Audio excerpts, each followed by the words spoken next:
Outlaw Sports is brought to you by Molson Canadian, made from Canada, and Rocky Mountain Barbecue, Alberta barbecue cuisine at its best. Grant, I want to start the show off this week with a couple of phone calls that we got, railing on Eric Francis, who used to work with us, now is with Hockey Night in Canada, and saying, you know, he's glad the Flames are in the playoff spot, and he's glad they didn't trade Jarome Iginla because he, all along, did not want the Flames to trade Jarome Iginla. And right away, I'm saying, that's a bunch of bullshit because you sat right there saying, get rid of Iginla while you can. And you did too, but now you've changed your tune. I have. I wish, you know, sometimes you want to stick to your guns. I didn't know Eric said that, though. Yeah. But you know, in the media, Mike, you got to say what you want people to believe, you know? Okay, Ed, whatever you say. Yeah, that's right. And you just, it's how you package it sometimes. Okay. But don't you, I've said this before, I see where I went wrong now with trading Mika Kiprusoff or Jarome Iginla, because this team would be nowhere, and I'm impressed where they are right now because of those two guys. Now, just for the record, you have to admit, all along, I'm too old school, Grant. I still didn't like the Bruins when they traded Bobby Orr, Phil Esposito, Bobby Hull when he went to Winnipeg. You like teams that keep their stars. That's what I do. I like to identify with them because I've seen too many teams, especially in the CFL, get rid of their big guys because they start to make too much money. I like to be able to identify, and these two are the reason they got a shot. I don't disagree with you. I think my only point was, and a lot of people's point was, how do you get better down the road? Tell me a way you're going to get better, you get prospects. And to me, that was the only way out. But fair enough. We wouldn't be enjoying this ride right now of making the playoffs, trying to get into the playoffs, if it wasn't for those two guys, especially number 34. What about an update on, because right now, as they inch closer to those playoff spots and try and move up and secure a spot. I mean, the thing is right now, you're a trend away from making or breaking a season, really. You get on a bad run, and like they did last year because of injuries, but now they got some of these guys skating. Maybe you can update everybody on what's happening down at the Flames rink. Well, it's interesting right now. They've got 6 regulars out of the lineup, but it looks like Curtis Glencross, David Moss, and defenseman Derek Smith are back on the ice skating. Not in contact, not in a heavy practice, but back on the ice for the first time. And they say they're 2 to 3 weeks away. I think Moss is the closest. So they're coming back in about 2 weeks to 3 weeks. That bodes well for the Flames' success. Sure. If they're still playing this way they are playing this way right now, in a couple of weeks, to get those guys back is huge.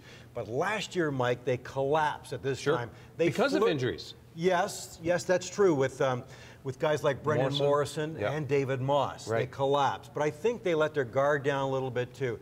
But this year with injuries, they've gotten better. But how long can the Flames sustain this with your second line as Mike Cammalleri at center with Blake Como and Tom Kostopoulos, who's a journeyman fourth-line player, now playing second-line minutes, but performing well so far. What about Cammalleri playing center?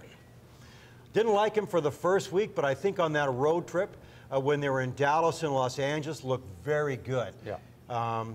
I guess it was it in Dallas where he lost his first 3 or 4 face-offs, was really pissed off at himself, went to the bench, said, guys, we're not going to lose any more. And he hardly did. I think he was 65% on face-offs. That's phenomenal for a Flame. No Flame in recent history. Recent history, since JFK was assassinated almost 50 years ago, have the Flames been at 65%. So I like Cammalleri. Timely goals. I think he's doing it for a little guy. He's playing physical, but he's getting the job done. 2 weeks ago, I said this guy's a spark plug, and you weren't very happy with it. So you're saying you're right a lot today, Mike. Pretty much, Grant. You just roll here. I'm signing a freaking check. That's true. We're going to take okay. I want to take a short break, Grant. When we come back, I want to talk about face-offs and how dismal the Calgary Flames have been this year. We want to give you a chance to win a real cool prize. All you have to do is follow us on Twitter and Facebook. Join now for your chance to win an autographed Doug Gilmour Flame jersey, the real leader of the '89 Flames Cup-winning team, the club's best-looking jersey. Join us on Twitter and Facebook to win. It's that easy.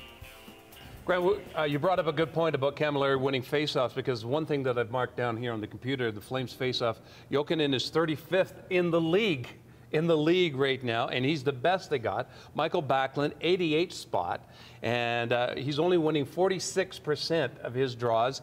He's won 225, lost 271, and then Matt Stajan at 115th spot.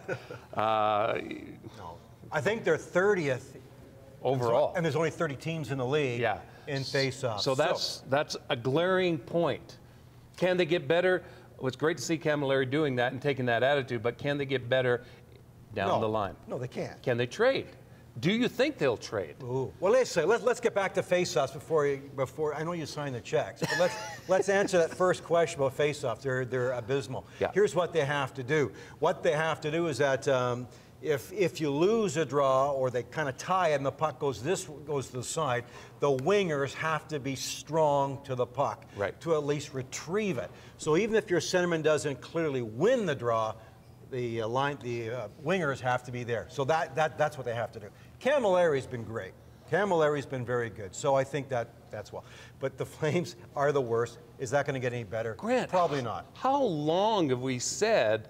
How many years have we pointed out how bad the center position has been here, and they've never done anything about it? Well, it's almost like the Philly Flyers and their goalie situation. Sure, fair enough. Why don't they ever get a goalie? They got Brizgalov, and he's a bum. The Flames, and we can still say the same. The Flames, in my opinion, have not had a #1 center since Joe Iginla. I say Joe Nieuwendyk. Yeah. Joe Nieuwendyk in the late '90s, and they traded for Jerome Iginla. They've not had a dominant center. Craig Conroy was good, 10 years ago and in the Stanley Cup run, but was not a dominant centerman. So they have not had a good centerman for a long, long time, and I don't think they're going to have one for a while yet. Is there any way the Flames can afford to get a center like a Jeff Carter?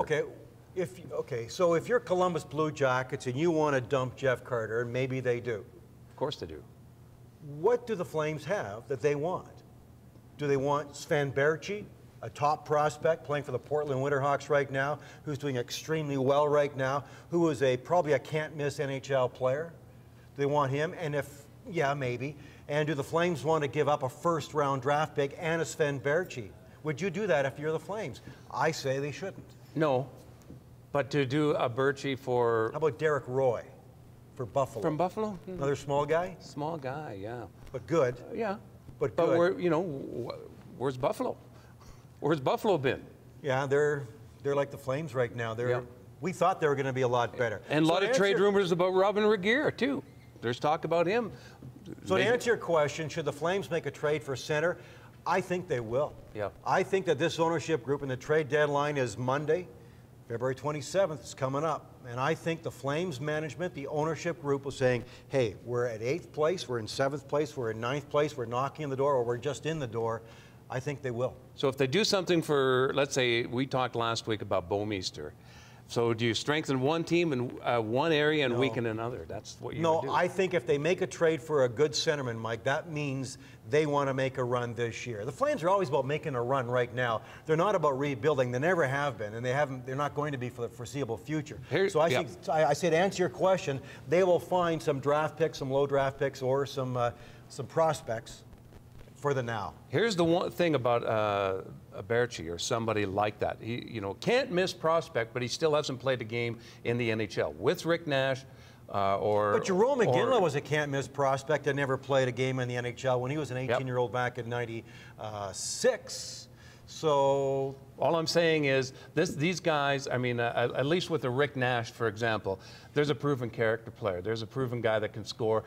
Anybody would love to have that kind of player. I still think he's going to end up with the Rangers. I think so, too. And you know what? You talked about character. Everybody's concerned about Jeff Carter. His stock was so high with the Flyers a couple of years ago. But what has transpired since that trade when he pouted and didn't want to go? He's had a bad year this year. He's had some injuries.